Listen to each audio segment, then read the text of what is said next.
Good afternoon, everyone, and thank you so much for being with us for Taking Action Together. My name is Haley Wells, and I am the Community Program Manager at the Alabama Holocaust Education Center. I would like to thank our many partners who are listed on our website and who have helped us spread the word about this program series. I would also like to thank the AHEC team for helping us with all the details of this program, big and small. Before we begin, I have a few quick housekeeping notes. This program is being conducted on Zoom webinar. Our speaker will leave time at the end to answer your questions. At the bottom of the screen, you will see a Q&A button. Click on that button to submit your question. The program is also being recorded, and we hope you will share it with friends who are not able to attend today or anyone else who might be interested. We're pleased to offer this program at no cost, but if you find today's session valuable, we'd greatly appreciate a donation of any size to help us continue providing meaningful programs. You can make a gift easily through our website, and we'll share the donation link in the chat. Our speaker today is Dr. Jake Newsome from the Pink Triangle Legacies Project. Dr. Newsome is an award-winning scholar of German and American LGBTQ history and the founder and director of the Pink Triangle Legacies Project, a grassroots initiative that honors the memory of the Nazis' queer victims and carries on their legacy by fighting homophobia and transphobia today through education, empowerment, and advocacy. Jake is also the author of the book Pink Triangle Legacies, Coming Out in the Shadow of the Holocaust, published by Cornell University Press, which traces the transformation of the Pink Triangle from a Nazi concentration camp badge into a global symbol of LGBTQ pride. He often works as a historical consult on film projects, exhibits, and plays, and he has been invited by the French, US, and UK governments to speak about the important lessons that LGBTQ history has for all of us today. In our last Taking Action Together installment, Dr. Jonathan Wiesen discussed how the treatment of Black individuals in Jim Crow America became a source of inspiration for the Nazi treatment of the Jewish people. In this installment of Taking Action Together, Jake will discuss another group of people that were a target of Nazi persecution during the Holocaust, LGBTQ people. The Nazi regime waged the most deadly and violent campaign against LGBTQ people in recorded history. During their 12-year reign, the Nazis devised a color-coded system of triangle badges that identified the so-called crime of prisoners in concentration camps. Queer men and trans women prisoners were labeled with the pink triangle, and they were incarcerated for the crime of simply existing.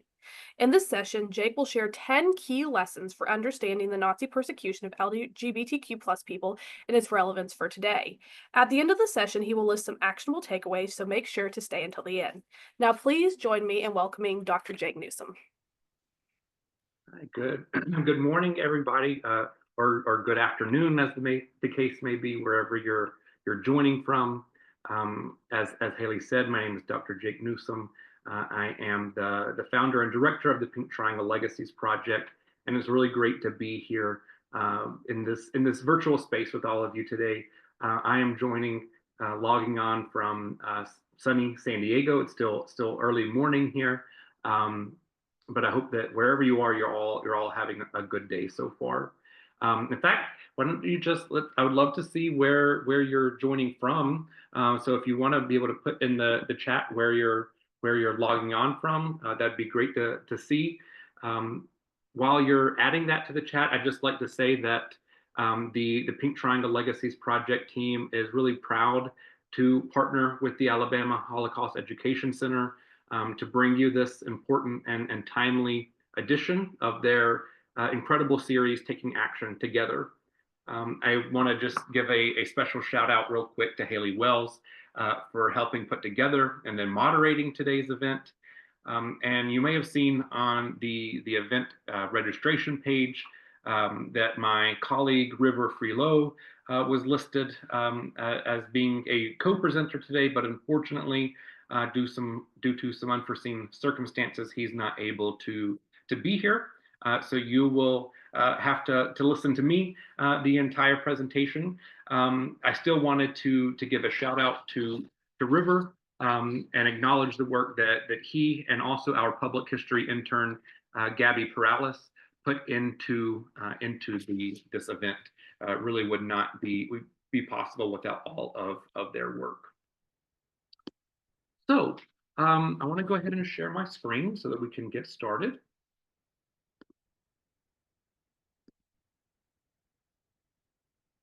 That's not the one.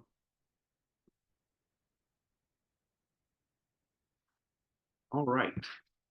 So we are all here this afternoon at a particularly vital and sometimes scary time for LGBTQ communities. Across the world, we are witnessing an alarming wave in anti-LGBTQ legislation. Even here in the US, there were over 520 anti-LGBTQ bills proposed at the state and the federal level last year alone. That's almost 2 bills per day, every day. And the rhetoric that politicians are using against queer and trans communities is dangerous. The history of the Holocaust shows us just how dangerous words and political rhetoric can become, especially when those words are turned into law. So, this is not the first time that people in positions of authority and influence have used the structures of power to oppress and target LGBTQ people. Together this afternoon, we're going to look at one historical example that very clearly demonstrates the dangers of homophobia and transphobia being enshrined into law. We'll also see how much of the anti-LGBTQ rhetoric that we're hearing today actually echoes that used by the Nazi regime in Germany. Now, of course, the Nazis' primary target during their 12-year rule were Jewish people. But as Haley mentioned in her introduction, the Nazis also targeted other communities and other groups, including the LGBTQ community.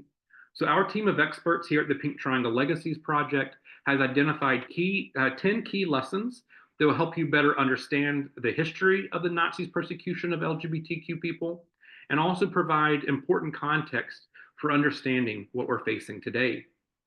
Then at the end, we'll share 7 takeaways that will help you turn the lessons of this history into action. So the first of the lessons that I'd like to share is that progress is fragile and needs to be constantly defended. In the 30 years before the Nazis came to power, queer and trans Germans had built the most visible and dynamic LGBTQ community in the world up to that point.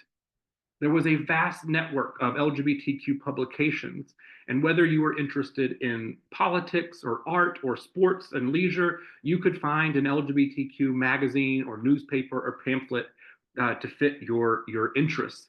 And we now know from recent research that over 1 million people combined across Germany read these LGBTQ publications. In Berlin alone, there were over 100 nightclubs, bars, cafes, restaurants, organizations, and businesses that catered to the LGBTQ community. Berlin was also home to the very first LGBTQ rights organization in the world. It was led by the Jewish and gay physician named Dr. Magnus Hirschfeld.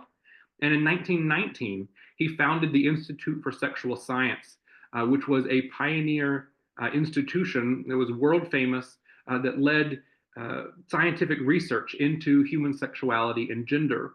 It was especially a pioneer in transgender advocacy and healthcare.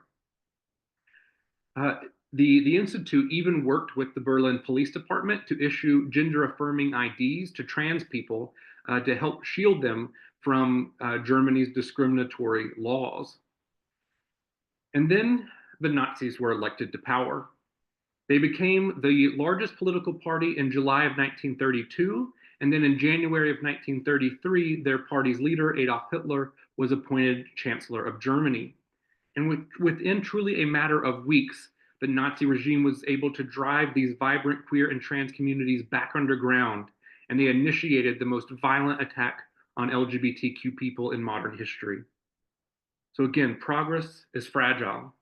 It can always be destroyed and taken away, and it requires both commitment and action to be defended. So lesson number 2, homophobia and transphobia have long been political tools of extremists. History shows us that anti-LGBTQ rhetoric in politics often frames LGBTQ communities as like a fad or something that's new. So politicians often point to I should say anti-LGBTQ politicians often point to queer and trans communities as evidence of so-called moral decline. And that's especially true during times of social change. So we often see verbal attacks on queer and trans communities framed as supposedly taking back the country or restoring traditional values. And that was the case in Germany too. In the 1920s and 1930s, while Germany was still a democracy, there were multiple conservative parties all vying for votes and therefore influence. That each of these parties had differing stances on the economy, on geopolitics, and Germany's cultural issues. The Nazis were clever propagandists, and so they revved up their homophobic rhetoric because they knew that doing so would rile up their base and it would unify the right. They spewed hatred against queer and trans people at the same time as they fanned the flames of hatred against Jews, foreigners, and others that they considered to be racial enemies or enemies of the state. So tapping into this homophobia and transphobia was a very strategic move on the Nazis' part to shore up support among the conservative and religious voters who may not have agreed with other components of Nazism. Lesson 3 is that today's anti-LGBTQ stereotypes are dangerously similar to the ways that the Nazis talked about queer and trans people. Now, some of the arguments that the Nazis made against LGBTQ folks were unique to that time and place. So, for example, much of Nazi ideology was based on the international eugenics movement. They believed that they could create a so-called master race through better breeding. Understanding and then controlling human sexuality was a central part of the Nazi regime. Sex, and I mean controlling who could have sex with whom, they saw as the key to creating this master race through procreation. So in October of 1936, Heinrich Himmler established the Reich Central Office for Combating Homosexuality and Abortion. So clearly for the Nazis, LGBTQ issues and reproductive issues were tied together. Indeed, they saw the main quote unquote threat that homosexuality posed was to the German birth rate. They claimed that LGBTQ folks stole offspring or stole future children from the fatherland. So while those talking points were unique to Germany in the 1930s, in other aspects, the Nazis' homophobic rhetoric is similar to the ways that other politicians in other times and places have spoken about the queer and trans community. For example, Nazi leadership did not believe that people were born gay or trans. They believed that it was a lifestyle choice and that people could be cured or forced to give up that vice through violent means. It was this belief that that homosexuality was something that could tempt or seduce anybody or indeed everybody that made it so dangerous, according to the Nazis, because they were essentially afraid of more and more people turning gay. In 1927, 6 years before Hitler was appointed Chancellor, Wilhelm Frick, who was a Nazi politician, declared to the German parliament that unnatural fornication between men must be prosecuted with all severity, as this vice will lead to the downfall of the German nation. Now, the main talking point that the Nazis fell back on time and time again was that queer people were pedophiles who were trying to, quote, seduce Germany's youth into the homosexual lifestyle. They said it across the radio waves and published it in newspapers. In 1937, the SS newspaper ran a front page article claiming that the threat of homosexuals to Germany's young people, and especially to Germany's young boys, was so high that the Nazi Party and therefore the German government had deemed them enemies of the state. Lesson number 4 is that politicians often use vague and broad terminology to defend their anti-LGBTQ legislation. Once the Nazis gained power in 1933, they immediately began turning their homophobic rhetoric into homophobic laws. But they mostly used vague or broad names for their legislation in an attempt, on one hand, to build more support, but also to hide their true intentions. So within weeks of Hitler's appointment as chancellor, for example, the party passed policies that forcibly shut down, quote, establishments that promote immorality. So, of course, this meant that they closed this vast network of LGBTQ meeting spaces, bars, community centers, and organizations. The Nazis also knew how important it is to control people's access to information and to shape the public narrative. While they were spreading homophobic propaganda, they also took away the ability of LGBTQ people to defend themselves and to advocate themselves in the press. So they immediately, for example, banned all LGBTQ publications. And in May of 1933, a group of college students and Nazi stormtroopers looted the library of the Institute for Sexual Science, which was that LGBTQ organization that I mentioned earlier. The students burned over 20,000 books, unique artifacts, and research materials in the infamous book burnings in Berlin. And so what we can actually see here is the content of the world's first LGBTQ archives going up in smoke and therefore destroying the records of LGBTQ history. But the biggest weapon in the Nazis' arsenal was a law called Paragraph 175. The law criminalized so-called unnatural fornication between men, and it had existed since the unification of Germany as a nation in 1871.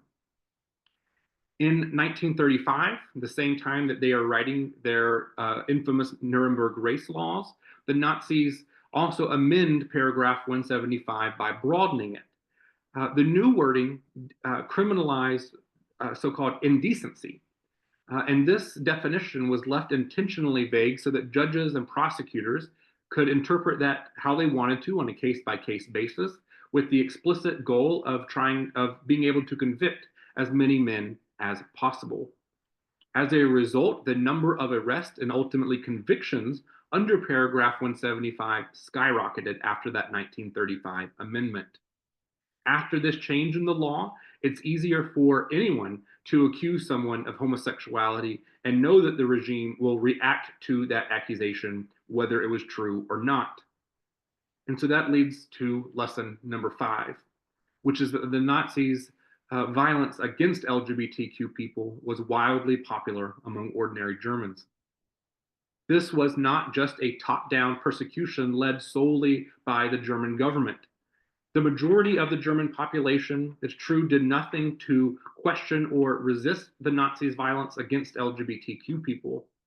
But a significant portion of the citizenry went further and actively participated in the persecution of this community. They knew that their voice could activate the power and the violence of the regime against the people that they denounced. Ordinary people turned in queer and trans folks into the Nazis in truly staggering numbers. In fact, denunciations by neighbors, co-workers, landlords, even strangers played a defining role in the Nazi regime's ability to locate and then arrest LGBTQ people. The number of denunciations of queer people rose so dramatically in one instance that in 1936, a Hamburg newspaper actually ran an article pleading with its readers to quit turning in so many gay people to the police force, stating that the police force was overwhelmed and needed a chance to catch up before the public started turning in more gay people afterwards. Lesson number 6. Like today, queer and trans people didn't just accept everything that the regime did to them without fighting back in different ways. And some of these ways were creative. For example, one group of lesbian friends in Berlin established a fake rowing club to give themselves an alibi for why they continued to meet in public. But others resisted in more forceful ways. Frida Belinfanta, for example, was a musician in the Netherlands who also lived semi-openly as a lesbian. She joined an underground resistance movement after the Nazi invasion of the Netherlands, and this resistance movement was actually led by a gay artist named Willem Arendeus. Together, this group forged tens of thousands of IDs to help hide Jews from the Nazis. They even bombed the Amsterdam Population Registry Office in March of 1943 so that the Nazis couldn't compare the forged IDs against the originals that were held in that office. Frida managed to escape and she survived the Holocaust. but Wilhelm was caught and executed. His last words were to his lawyer and stated, "Please let the world know that homosexuals are not cowards." Lesson number 7 is that appeasement is never a viable option for stopping fascism, and fascist movements will eventually turn on any queer and trans people who supported them. So LGBTQ folks are diverse and hold a wide range of political and social beliefs. That's true today as it was back then.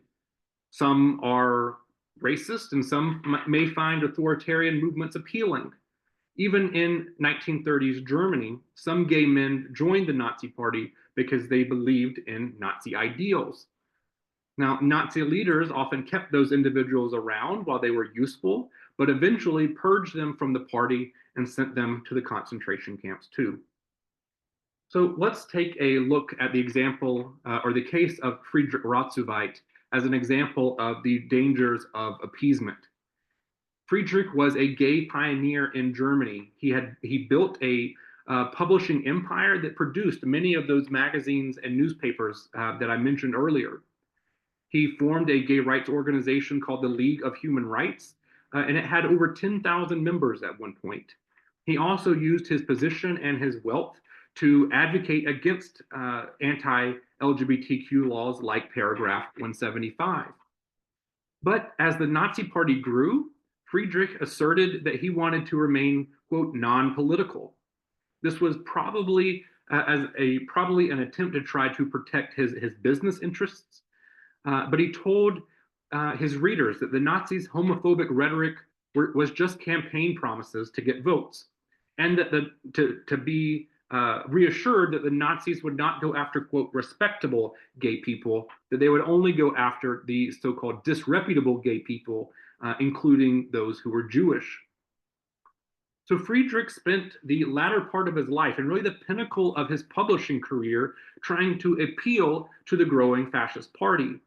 He hoped that throwing those less reputable gays under the bus would gain him favor with leaders of the far-right movement. But of course, he was wrong. Friedrich died of tuberculosis in 1932, so he didn't live to see the Nazis immediately and completely dismantle his LGBTQ publishing empire and destroy his life's work. Friedrich Ratzowait's story demonstrates that appeasement is not a viable strategy for halting the rise of fascism. And it also teaches us that the social acceptance of some members of the LGBTQ community should never be bought at the expense and the safety of others. Lesson number 8 is that authoritarians target groups differently, but at the same time. As the Nazis sought to establish their so-called master race, they targeted several different groups as enemies. And although they would have never used the term, their persecution was intersectional. Resistance to fascism then also has to be intersectional. And although our organization focuses on the legacy of the Pink Triangle specifically, we can't forget that the Pink Triangle was only one of many. The fight against homophobia and transphobia absolutely has to be the fight against anti-Semitism, against racism, ableism, and other forms of dehumanization and marginalization. In the face of a strategy of divide and conquer, solidarity is a strength. Lesson number 9 is that the Holocaust didn't start with gas chambers. It started with words. It started with stereotypes that went unchecked. Politicians then turned these words into policies, enshrining them in law that slowly stripped away Jewish people's rights for nearly 10 years before the first mass murders began. So we have to ask ourselves, how far are we willing to let words go today? And now this is the final historical lesson, which is democracy does not inherently protect LGBTQ rights. We saw that democracy collapsed in Germany in 1933 when people voted the Nazi Party into power. The Allies defeated Nazi Germany in May of 1945, and most queer and trans Germans hoped that the end of the war also meant the end of their persecution. but they were wrong. The American military upheld the specifically Nazi version of paragraph 175 and even re-imprisoned gay concentration camp survivors during the occupation period. When West Germany was created in 1949, again, this is America's democratic ally, they also chose to uphold and use the Nazi version of paragraph 175. This democratic government used a fascist law to arrest 100,000 queer men. Paragraph 175 was finally amended in 1969, but not fully repealed until 1994. Here in the US in the 1940s and the 1950s, the federal government launched a massive attack on LGBTQ Americans. For example, they purged thousands of LGBTQ people from the federal government.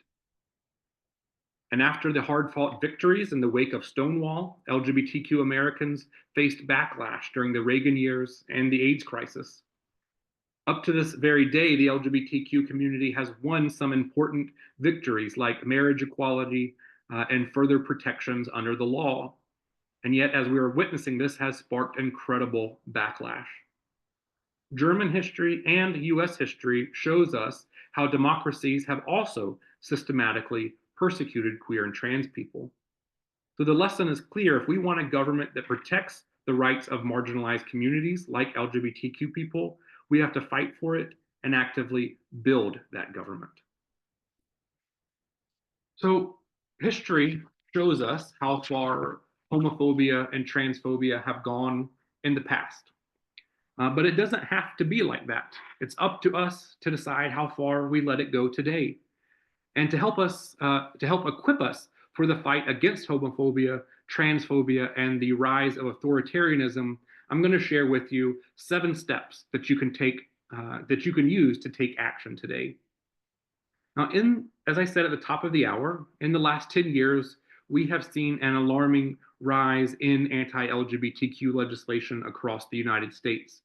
2022 set the record for the most number of anti-LGBTQ bills proposed in the US. That record was broken in 2023 and then broken again in 2024. Since January of this year, we've seen a blitz of executive orders against immigrants and that are systematically dismantling programs that promote equal opportunities for racial and ethnic minorities, women, people with disabilities, and LGBTQ people. There has been a systematic erasure of information about queer and trans issues from websites and agencies across the federal government. And while the rights of the broader LGBTQ community are under attack, it's trans people who are being targeted specifically. Executive orders now attempt to regulate transgender people's bodily autonomy by dictating how they can identify, where they can go, what bathroom they can use, what sports they can play, and then by blocking access to medical care and banning them from military service. And all of this can feel overwhelming because we as individuals can't stop executive orders. But we've identified these 7 action items that you can take today. And some are specific to LGBTQ folks, and others are steps that our allies can and should take too. So the first step is to keep yourself informed. With the vast amount of disinformation out there, especially relating to queer and trans issues, it's important to remain informed through trusted sources that uplift LGBTQ perspectives and expertise.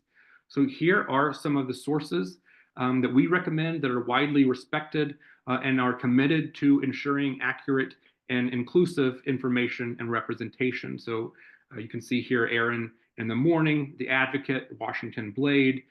If you are on Instagram, we recommend following the account at Queer News Daily. In addition to keeping yourself informed, you need to keep yourself safe. We at the Pink Triangle Legacies Project have put together a resource with safety tips for LGBTQ folks in the US today. You can see the URL on your screen. It provides detailed information about protecting your physical, legal, and mental well-being. And I want to highlight 2 of those that are from our list. The first is to be strategic about your visibility. You know, there is a lot of emphasis today on LGBTQ folks needing to be out and proud. And that's certainly important. And I wish that we lived in a world where being publicly out never caused any problems, but that's just not the case. So if you don't feel safe being fully out or not being out at all, that's okay. It doesn't change the validity of your identity. And you can always express yourself in more subtle ways. Throughout history, LGBTQ folks have used different kind of secret symbols to connect and communicate with other members of the community. And the second that I want to point out is to know your rights, regardless of your citizenship status, because these executive orders and new policies are being announced at a dizzying speed, and sometimes it's hard to keep up with what rights you may or may not have. But organizations like Lambda Legal and the ACLU have free resources on their website to help you remain informed of your rights and also provide information of how to get legal representation when your rights have been violated. So all of those links you can find on our website at pinktrianglelegacies.org/safety. Now, the third step is to celebrate normal joys in life and remind yourself what you're fighting for. You know, sometimes, especially it might feel like it today, but simply surviving is not the ultimate goal for LGBTQ activism. You should also be able to thrive, right? We are working towards a world in which LGBTQ folks get to experience the normal joys of life without fear. So don't feel guilty about hanging out with friends or with loved ones or just having fun, even during this tumultuous time, because these moments of joy sustain us and they also remind us what we're fighting for. So I now just want to play a 60-second clip of testimony from the lesbian Holocaust survivor Margot Hoyman, who talks about meeting the love of her life, Dita, in the Theresienstadt camp and what that love meant for her. That made life different, yeah. We used to pretend that we were in different places, what we'll do when we get out, fantasize about things, and share things, and care for each other.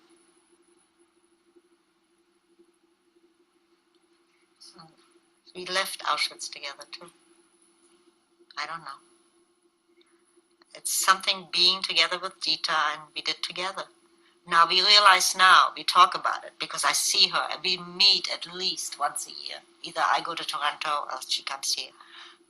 Neither one of us would have survived without the other, and we both realize that. Because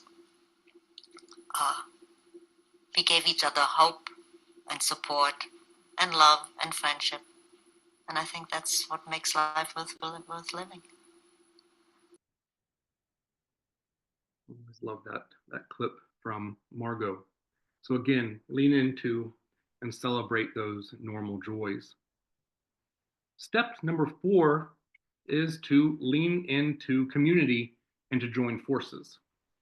So in challenging times like these, it really is important to identify your community and know that you're not alone. And whether it's biological family or chosen family or your close friends, surrounding yourself with people can help you remain resilient and positive about the future that you're fighting for. And part of joining forces is actively supporting the work of organizations who are doing the fights, who are fighting the good fight, especially those local or regional organizations. And this is one of the points that's important also for allies. We all might want to know how we can get involved, what we can actively do to confront some of the injustices that we see in the world around us. And the good news is that not all of us have to reinvent the wheel to start an organization and to solve it ourselves. There are already teams of experts and professionals running important, incredible organizations that are doing the work, and they could use your support. So I've added a few of local organizations on the screen that are all, that are either based out of Alabama or at least regionally in the South. And so your support towards groups like these might look different. First, you can always donate. Your financial support of these organizations can go a long way, especially right now, as a lot of organizations are losing their federal funding. So any type of financial donation that you can provide to these organizations will go far. Second, though, if you can't afford to financially donate, you can volunteer your time or expertise. So reach out to these organizations and ask them what they need. It might just be answering the phones or helping put resources together or helping run an event. Or maybe it's like baking cookies for their staff. But you'll never know how you can support them without reaching out and finding out what they need. As I mentioned earlier, authoritarian movements often employ a strategy of divide and conquer, and we really have to resist that urge, and we have to join forces with each other. Now, step number 5 is one that you've probably heard a million times before, but you have to register to vote and then actually go out and vote. And I'm not just talking about on presidential or midterm elections. You need to be informed and engaged with, especially the ballot initiatives or the elections that are on the state, local, or city level, because those are often where decisions are being made that impact the daily life of people, especially LGBTQ folks. And so you really need to understand who's running for mayor, who's running for city council, for the school board, for example. And here's a stat for y'all.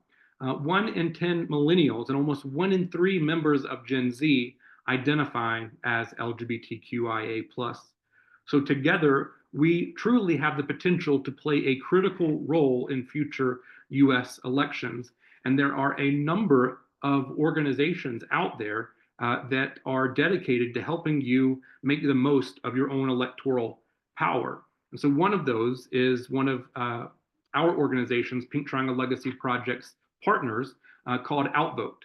And they have an incredible set of resources, free and available to you online, that help you identify and then fully capitalize on and maximize your electoral power, including an ambassador program that actually, it's competitive, but they give out funding to help people, to help young, actively engaged LGBTQ people and their allies to get people registered to vote, get them out to vote, and again, maximize the voting power of the LGBTQ community. So I encourage you to go to outvotehq.org and check out those resources. The next step is to make your voice heard. Research clearly shows that going on record by contacting your elected officials has measurable impact on their stance on key issues. And while one call might not change everything, collective pressure does. So your representatives actually keep track of what their constituents care about, because that impacts their re-election chances, their policy priorities, and their political leverage. So every call that you make to an elected official is logged, and when enough people reach out on the same issue, it does signal urgency. Now, if you're like me, picking up a phone and calling an elected official might seem daunting, but there are resources like the organization that you see on the screen called 5calls.org that provide not only the contact information for your elected official, but they also provide scripts and talking points based on whatever policy it is that you're interested in. And they even give you some tips and pointers on what to expect of, when you call, if someone, is your call going to go to voicemail? Is someone going to answer? And how do you handle that call? So you can know what to expect before you pick up the phone. So I encourage you to take advantage and use that resource. As they say, you can spend 5 minutes, make 5 calls, and then make your voice heard. Now, this is especially a message out for our allies. There is no such thing as a silent ally. If you're not actively involved in standing up for the rights and the protections of marginalized groups, then you're not really an ally. And that goes for LGBTQ people too. Being part of a marginalized group does not exempt you from actively defending the rights of others. So every cisgender gay person, for example, should be defending our trans siblings. Every LGBTQ person should be defending immigrants and people of color and Jews. And right, I think you get the picture. Now, when I say use your voice, I mean, yes, use your literal voice, but it could also mean to use your profile picture or a yard sign or your pronouns in an email signature. All of these are signals to those who are affected that they're not alone, right? But it's also a message to people who hold discriminatory views or actions that their values and their acts are not okay around you. So in the face of hatred, and we know this from history, our inaction or silence will be interpreted as acceptance. So don't allow friends or colleagues to make hateful jokes or comments around you, because allowing a racist or a homophobic joke can lead to allowing other more dangerous comments or actions, letting that slide or letting it fly later on. Just remember that the Nazis didn't need all Germans to be true believers and supporters of their cause. They just needed enough Germans to do nothing. They just needed enough Germans to simply not get in the way. So get in the way today. Get in the way. And our final step, and this one might seem simple, but I promise it's important. It's difficult to evaluate our morals and make important decisions when faced with challenges in that moment. In fact, history shows us that when the situation comes, most people are overwhelmed and then make the wrong choice or make no choice at all. So it is important that right now we start regularly doing self-evaluations and understanding exactly what our values are. Where are our lines in the sand? What are we willing to accept when we witness it? What will you say or do when you see injustice? So script it out, prepare yourself, talk to yourself, whether it's on a voice note, a note on your phone, or in a notebook. Write down what you might say, what it is that is going to be your tipping point of when you will speak or stand up. So just like we need to practice when we play a sport or a musical instrument, being an upstander requires practice. So because if we have practiced beforehand, we'll be more prepared to act how we want to when it's time to make that decision. So I thank you so much for your attention, and I think that we now have about 15 minutes for Q&A. I think that as Haley said, you can drop your questions in that Q&A box, and then she'll pass them over to me. Thank you so much. Thank you, Jake, for that incredible presentation. I see some questions coming in now, so let me pull those up so we can talk about them. Okay, so the first question I see is from someone who is asking, for people who are not in the LGBTQ plus community, could you talk a little bit about good ways to, start conversations with the community, break the ice, and discuss ways that they can best offer allyship and support the community, and essentially just offer help? Yeah, absolutely. The first I would say is I can tell you, as a member of the LGBTQ community myself, sometimes it's hard to know who's in your corner and who's not.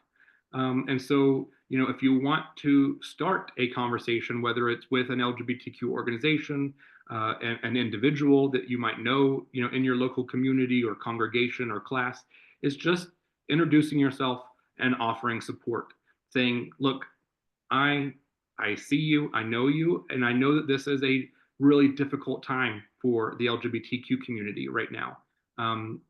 Acknowledging that, and then just saying, look, I just wanted to offer my support to let you know that I have your back.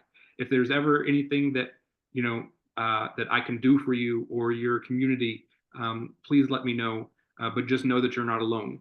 And honestly, it sounds very simple, but that will go a long way for people right now. Yeah. And helping to build community as well, building those coalitions on the level of just your own, your neighborhood, your friends. Your Yeah, friend, absolutely. you know, it's really, we've, at our house, we fly a rainbow flag outside our house because it's not just about, our own pride, but it's also a signal to everyone walking by. There might be an LGBTQ youth or someone else driving by that they see that and they know, okay, you know what, they're not alone. And so we actually had someone come up and tell us that, like, man, I love seeing your flag. I haven't seen one in our neighborhood before, so I just love seeing that. So just even those small symbols of solidarity, simple actions, they do go a long way. I would say, I think part of that, the question that you sent was, what can we do? And that's the main thing, after showing solidarity and support, is just ask, what is it that I can do? What do you need? Whether it's an organization or an individual, and then following that person's lead. Yeah. I love that you brought up the flag and sort of, showing your support in symbolic ways, because I know something that several people were interested in was the idea of secret symbols that LGBTQ plus people have used to communicate with each other. When you brought that up, several people said, "Oh, that'd be really interesting to hear more about." So I would love to know if you have a few examples you could share of, some of those like secret symbols or secret languages that queer people have used to communicate with each other throughout history. Yeah, I mean, everything from, actually, the PTLP team was just talking about this yesterday. We were thinking of a new um, social media series on, like, the hidden uh, languages or the symbolism that the LGBTQ community is using. So there have been literal languages, I guess not full languages, but certain keywords that folks have used to kind of identify, who was in the community or not. And so one that comes to mind, off the top of my head, is that, around when, the Wizard of Oz was out, and Judy Garland, was, a very active, supporter of the community. Asking someone if they're a friend of Dorothy became a way of asking someone, are you also LGBTQ? And it's a lot of ways that folks, like, if in the straight community, would have been like, who's Dorothy? I don't know. I don't know any Dorothy. But gay folks would have known that they were referring to Dorothy from Oz. Um, the Pink Triangle, right? I mean, you see several here, on my wall behind me in the display. I'm not sure if my family loves that I've made part of our dining room a museum exhibit, but the Pink Triangle, beginning in the 1970s, was reclaimed. It was originally that concentration camp badge, but it was reclaimed in the 1970s as a symbol of LGBTQ pride. And especially by the 80s, I mean, it was the most widely used symbol of LGBTQ activism and community, really across the world. And I would say, to a certain extent, now it has become a little bit more widely known as a LGBTQ symbol. But when it first started out, it did kind of like fly under the radar. Yeah. One other example I'll give, and there's so many, but, during the time of Oscar Wilde, wearing a green carnation lapel, like in your lapel, also was a secret symbol that they didn't use the term, but like that they were fam, right, or that they were, a friend of Dorothy. So there's always been, certain ways of visibly or audibly, coding that allowed people to make those connections. I didn't know about the Oscar Wilde thing. That's fascinating just because I'm like a massive fan of Oscar Wilde. That's my favorite author. So now I know something cool that I can go bug my family about tonight at dinner. So thank There you you. go. Another question that people had was about the way that LGBTQ plus people were targeted, during the Nazi regime, and whether sort of citizens denouncing LGBTQ plus people was the primary way that they were targeted, or what was the interaction between, the state level of oppression coming down on people and what the citizens were contributing to that? Yeah, absolutely. So, as any good historian will answer, it's complicated, Yeah. and it looked different depending on, if they were in a big city like Berlin versus a smaller rural town, for example. Um, but I will say, out of everyone in the LGBTQ community, the Nazis viewed queer men, and I use queer men here to mean, whether they were gay or bi or questioning or whatever. In the Nazis' view, was men who had sex with men posed the most danger to the government in their mind, because in Germany, like most other countries in the world at the time, it was men who had access to positions of power. So therefore, a queer man could, again, I'm going to use air quotes here, infiltrate the government, and gain access to positions of authority in the economy and national politics and the military. And so really the Nazis focused primarily their state sanctioned tools on identifying and hunting down queer men. And so that they did use all of the tools at the state's disposal in terms of spying and surveillance, the police forces, everything that fell under Heinrich Himmler's directives as the SS and the Gestapo. They had the full weight of funding and support to go after queer men. What we know from the archives, though, is that ordinary Germans clearly didn't think that focusing on queer men was enough, because they turned in vast numbers of trans people, of lesbians, even though it was quite well known. I mean, I was wondering if paragraph 175 was one of these kind of obscure laws that no one knew about, but it turns out it was actually quite well known to people, and people would have known that it applied only to men. Yet they still turned in lesbians, or even folks they thought were lesbians or trans, to the Nazis. And the Nazis were like, look, we can't arrest them under this particular law, but okay, yes, we'll investigate them. And when lesbians and trans folks were brought to the Nazis' attention by ordinary Germans mostly, then the Nazis did use their state apparatus to persecute them. They sent them to concentration camps, because since there wasn't a specific law kind of criminalizing lesbians or trans folks, they didn't usually get caught up in the normal judicial system.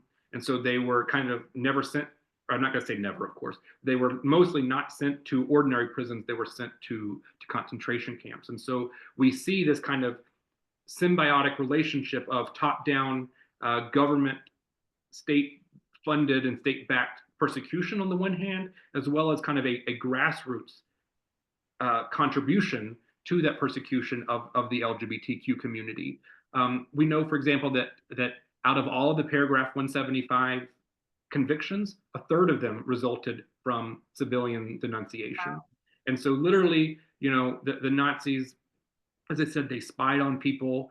They sent undercover agents, police officers, into gay bars or into gay, areas to try to entrap people. But they would not have been able to identify and arrest LGBTQ folks in those numbers without ordinary people's complicity.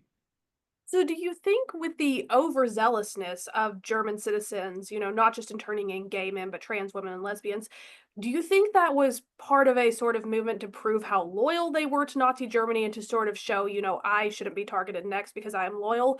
Or was it perhaps the result of that very vague language that Germany used, where there's this sort of fear of a vast number of people who might prey on ordinary Germans and, ruin their lives, or some combination of the two? Because it seems like sort of both things are at play here. I think you're absolutely right. I think it's all of these things. It's the two that you mentioned. It's also the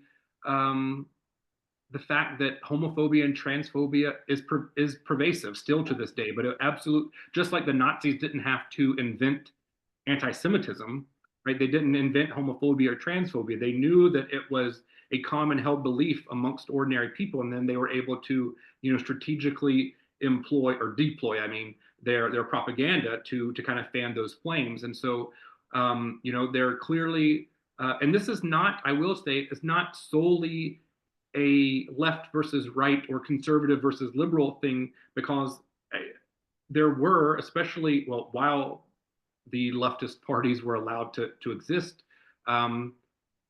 the liberals and the communist parties also employed homophobia to try to slander the Nazi party. That one of the the earliest leaders of the Nazi Party, his name was Ernst Röhm. He was the head of the stormtroopers, and he was also openly gay. And so the leftist parties tried to convince voters, like, you can't trust the Nazis. They let a gay person in their party, and so you can't, like, don't. So weaponizing homophobia was not solely unique to the Nazis. Of course, the Nazis then, once they established a dictatorship, had the full tools of the state at their disposal. So to answer your question, yes to all the above. It was a mixture of people wanting to support the government in a way that they hoped would buy them their own safety. It was just people acting on their base homophobia, and it was people kind of giving into the propaganda that, oh my God, LGBTQ people are coming after my children, and I really need to save my children because they're gonna, seduce them into this lifestyle. So absolutely, and I will just point out, as probably folks on the call know, denunciations were also a main way for the Nazis to find Jews as well, and other targets. This is not unique only to LGBTQ folks. Yeah. Okay. Very complex history. And to that point, somebody had a question about, for Spanish speaking audiences, do you know of any resources, that you could recommend for people who are Spanish speaking to learn more about this history and how to respond to these issues? Because I know a lot of the resources that we have access to are for, English speaking audiences only. Absolutely. I'm so glad that someone asked that question. The Pink Triangle Legacies Project, we've actually had almost all of our resources professionally translated into Spanish. So I'll drop that in the chat, but you can go to pinktrianglelegacies.org/espanol, and all of our original resources have been translated into Spanish, as well as we've worked with our partners in Argentina and Mexico to collect resources that other organizations have produced in Spanish as well. Oh, that's awesome. That feels like the sort of perfect segue to saying Jake will bring up sort of the information about his organization and his website in 1 second. So for those of y'all who want Spanish speaking resources, you can get that information down. I'm going to read one more thing, and this is not a question, but I did just want to share it for you, Jake. There was one person that said they're actually zooming in from the UK, and they wanted to thank you for this perspective in this presentation, because they said that in the UK, we're inundated with news about US politics, but it's incredibly selective what we hear. So thank you. And I just wanted to share that because I think it's great to remember that this is, such an important sort of issue in history for people all around the world. So thank you for zooming in from the UK. And obviously, thank you again, Jake.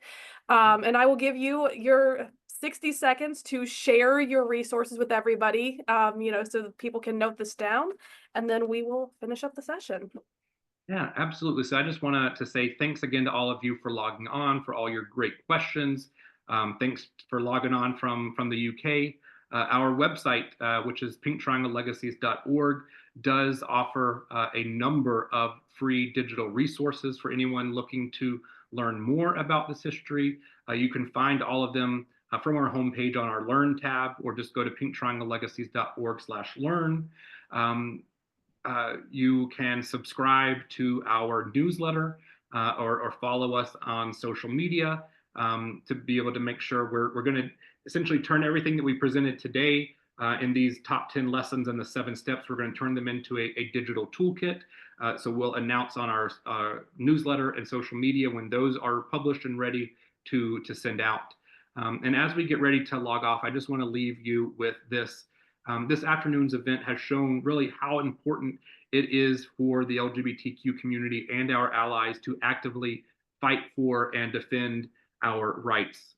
The history of the Pink Triangle shows us very clearly what happens if we don't. So thank you again for attending, and thank you to the Alabama Holocaust Education Center for hosting us. Thank you so much, Jake, for this wonderful presentation, for the great Q&A, and thank you as well for sharing the resources. And before we end today, I want to put a few more upcoming AHEC events on y'all's radar. Our next community program will be in person, Monday, April 7th at Samford University Wright Center, and this program will feature Mona Golubeck, who is a Grammy-nominated concert pianist and the daughter of a Holocaust survivor. Mona's mother, Lisa Jura, escaped Nazi-occupied Vienna via the Kindertransport. She fled to England and became a concert pianist there, and Mona now carries on her mother's legacy. Through a combination of music and storytelling, Mona will retell her mother's story of survival, resilience, and hope. So please join us. The program will begin at 6:30 and doors will open at 5:30. Tickets are $18 and you can purchase them on our website. And for anyone who is from Mobile, Mona will also perform on April 9th at the Sanger Theater in Mobile. So if you have friends or family there, please let them know about this experience to see Mona as well. Our annual Yom HaShoah commemoration is coming up as well, and that will be Sunday, April 27th at 3:00 p.m. The commemoration will be held downtown at the historic Virginia Sanford Theater, and more details about this commemoration will be on our website soon, but in the meantime, please mark your calendars for Sunday, April 27th. The recording of this program will be uploaded on our YouTube channel soon, so go back, watch it, share it with your friends. We get our best traction by word of mouth, so the more people you share it with, the better. And again, we are pleased to offer these programs at no cost, but if you find today's session valuable, we'd greatly appreciate any donation that you can provide to help us continue providing meaningful content. And thank you again, Jake, and thank you, River, even though he was only here in spirit, and to all the Pink Triangle Legacies staff who did the work to research and prepare this presentation. We really appreciate it. Thank you. Thank you so much, everybody. Bye-bye.